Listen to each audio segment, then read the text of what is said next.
Euh, Quand on dit que les bénédictions de Dieu ne s'accompagnent d'aucun chagrin, ça c'est vrai. Vous savez, hier encore, je suis allée sur Netflix, j'ai regardé un film.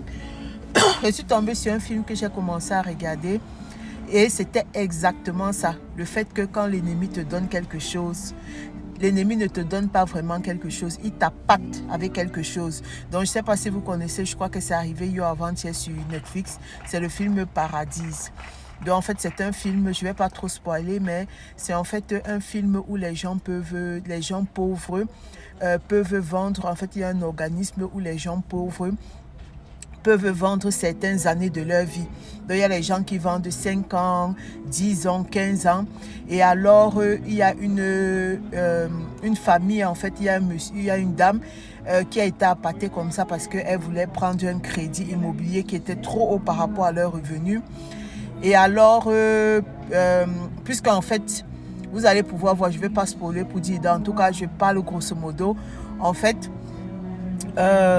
pour pouvoir donc avoir la maison, elle a dû hypothéquer 40 ans de sa vie pour pouvoir avoir la maison. Elle a eu la maison, ils ont eu la maison et tout ça, l'appartement qu'ils voulaient. Et maintenant, au moment où comme on dit, l'ennemi a voulu ce qu'il voulait dès le départ, alors il y a eu un incendie qui a eu dans leur maison. Et l'incendie s'est fait de telle sorte que l'assurance ne pouvait pas les dédommager. Donc ça faisait qu'ils avaient tout perdu et il fallait remettre l'argent de la banque. Donc la seule façon de pouvoir remettre l'argent de la banque, c'était qu'elle puisse donc donner ces 40 années qu'elle avait hypothéquées.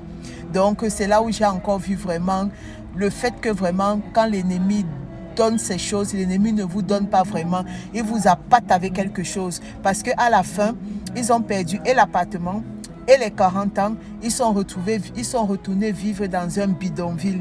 Donc à la fin, donc c'était pourquoi.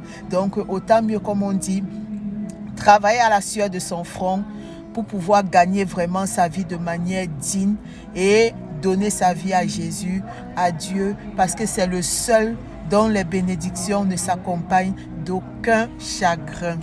Donc, c'était mon petit message de ce matin. Je vous souhaite un très bon début de semaine. Et sur ce, je vous dis à une prochaine vidéo.